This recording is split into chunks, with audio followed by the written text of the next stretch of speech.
How about another prediction for you? Let's stay in the Southeastern Conference. Florida and South Carolina set to tee it up, be a 4 Eastern kick. Florida's favored by 8 at home. And to me, a little bit of a Billy versus Beamer kind of duel. I'm excited for this one. Florida just got a big win against Texas A&M in College Station. I said it on this program. I believe that was a fork-in-the-road moment for this team. A chance for a lot of those guys on that roster, after Brenton Cox got dismissed, to kind of buy out of the program, if you will. Like maybe you were bought in for a few weeks, but after that happens, you say, I don't know where this is going. I don't know what coach is doing. I'll stay on the team the rest of the year. When that portal opens up, I'm out, and I'm going to play like it the rest of the year. All right, I'm checked out. That wasn't the team that I saw in College Station. I see a team that's motivated, a team that's engaged, and a team that's bought into the way that Billy Napier is doing things. That was the team that took the field in College Station. We'll see if that's the same team that takes the field in Gainesville against South Carolina this coming Saturday. Now for South Carolina, a little bit beat up. Not so much in the starting lineups, if you will, but a lot of the guys that are depth players, not 100%. We'll see if that impacts them in this game, but they're locked and loaded for this one. Shane Beamer has built a really strong culture there. I think he's one of the best young head coaches in the game. I'm excited to see what kind of performance they deliver in this one because they're trying to prove that last year was not a fluke. They beat Florida last year 40-17. And the hope in this game for them is to say, yeah, that's who we are again this year. Yes, we're bowl eligible. But Shane Beamer said in his weekly press conference, a lot of these guys that came back for another season, a lot of our seniors, they're here for much more than just playing in a bowl game. They want to do some exciting things in the postseason. All right, so take that as you will. Take that as whatever translation you want to take it. But South Carolina is very much still in hunting mode. Some hinge points for this game. The first one I'm looking at, will the Florida offense take a profit?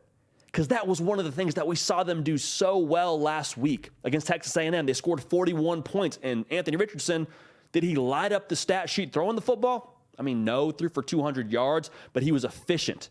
2 touchdowns, 0 interceptions, about 60% completion percentage. Just took what the defense gave him. He wasn't greedy. He wasn't trying to play Superman ball. Superman ball. You could tell the weight of the world wasn't on his shoulders out there. He was just having fun, playing within the system, playing within himself, trusting the process, trusting the system, rather. I mean, that's what we saw from AR in that offense. At the same time, we saw the run game really pick up, and you need the same from them this week. I mean, Montrell Johnson, Trevor Etienne, 2 guys that are dogs, both averaging, I believe, right around 6 yards a carry on the year, which is a freakish number for those of you that don't know. If they can have that same kind of run game production and throw off of it with AR, and then, oh, by the way, mix in that read option game, the defense is going to have an issue all day long. Like, that's just the fact of the matter. Now, the challenge for Billy Napier and company is calling that kind of game, calling that 10 yards here, 15 yards here. It takes some patience. It takes some patience to call a game like that. Because after a while, if the dam doesn't break, if you don't get that 60-yard Anthony Richardson touchdown on the read option like you got against A&M, then you start to become a little bit antsy. Maybe you get a little bit greedy. Maybe you dial it up more than you should. Take some risks that you really don't need to take. And if that happens, maybe it hits, but maybe it doesn't, and maybe you get some turnovers. And this offense, I promise you, they don't want to spot South Carolina possessions. Just not a good way to live if you're Florida. So interested to see that. Interested to see what their tempo is if things don't click quite as quickly as they want to. Even so, maybe they get a couple of on-schedule plays and they just start to reach a little bit. That can't be the situation for Florida. Play within yourself, take a profit.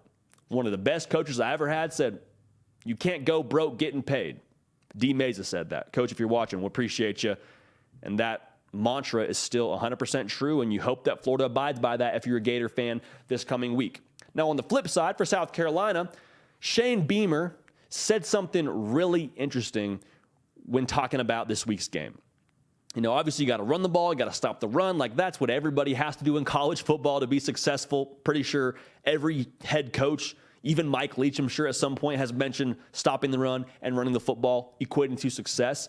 But South Carolina has rushing goals. He didn't say what those are exactly, but Shane Beamer basically said, we haven't lost when we've been able to achieve our rushing goals. Not just this season, but ever since I've been here. And if I'm reading between the lines here, I'm reading between the stat sheets, That South Carolina rushing threshold is right around 100 yards. So the hinge point for me in this game, can South Carolina cross their rushing threshold? And Florida, quite frankly, is ripe for the picking, averaging 196 yards given up on the ground per a game, some of the worst in the country. Just kind of the fact of the matter. If you're able to run the football, Marshawn Lloyd a little bit dinged up, sounds like he's doing better as the week goes on. I don't know exactly his status, but it sounds like he's, progressing better and better. If they can run the football, no matter who it is, good things are going to happen for this offense. One, you stay on schedule against a defense that's already had issues on third down. Two, more explosive plays open up. Those safeties, they start to help because that front seven's not getting it done. So you have to rally up and run support. When you rally up and run support, guess what there is behind you? A whole lot of green grass. And wide receivers love green grass, especially when you got a post called. Makes for 6 points, if you're understanding what I'm saying here. So if they can run the football effectively and reach their rushing threshold, you would expect them to be able to operate offensively just how they want to. And that's crucial for Spencer Rattler. We'll talk about him more in a second, but they need to take things off his plate. The offensive line has had struggles throughout the year. They played a lot better as of late, but he's a guy that needs to have this thing teed up correctly for him. So when they do run the football effectively, a guy that I want you to watch is Jaheim Bell. He is an absolute freak show. We had him circled as one of our breakout players for this season for South Carolina. He plays just about every position on the field. I mean, they've lined him up at Wildcat quarterback before in previous years. They've lined him up at running back, lined him up at wide receiver. He's listed as a tight end, but he is a freak show. If they can run the football effectively, watch what they do with him. Because I would expect him to get a lot of touches off of play action. I would expect him to get a lot of touches off of the jet sweeps. Like, there's going to be a lot in this game plan available for Jaheim Bell if they're able to run the football. Marcus Satterfield says, I want to get him the ball. He's made it very clear. South Carolina fans, you want him to get the ball. How much does he get the ball in this game? I think the run game will dictate what kind of touches and how many touches he is allowed to get. So here's the deal. Here's what this whole thing comes down to for me. You got two quarterbacks with a lot of talent. Two quarterbacks that have gotten a lot of praise that is warranted at times and a lot of criticism that is also warranted at times. Spencer Rattler and AR hold this game in the palm of their hand. Which quarterback doesn't lose the game? Sort of a grim way to say it, but it's kind of just the fact of the matter. Both quarterbacks have had issues in terms of interceptions. Statistically, Rattler's 8 touchdowns, 9 interceptions. AR is 9 touchdowns, 7 interceptions. The big difference for me in terms of what these guys have around them is just that. I think AR and Florida are able to be more multiple in the run game. I think Montrell Johnson and Trevor Etienne in the read option game, like there's so much depth and then flexibility and versatility in terms of how they can attack South Carolina to where they may be able to give their defense a little bit of a rest when they're putting together a 8, 9, 10 play drive. So for that reason, in the swamp, I think Florida wins this game. I think it's a little bit high scoring, but I think Florida wins this game 38-31. So we like South Carolina to cover, but we like Florida to win that football game in the swamp.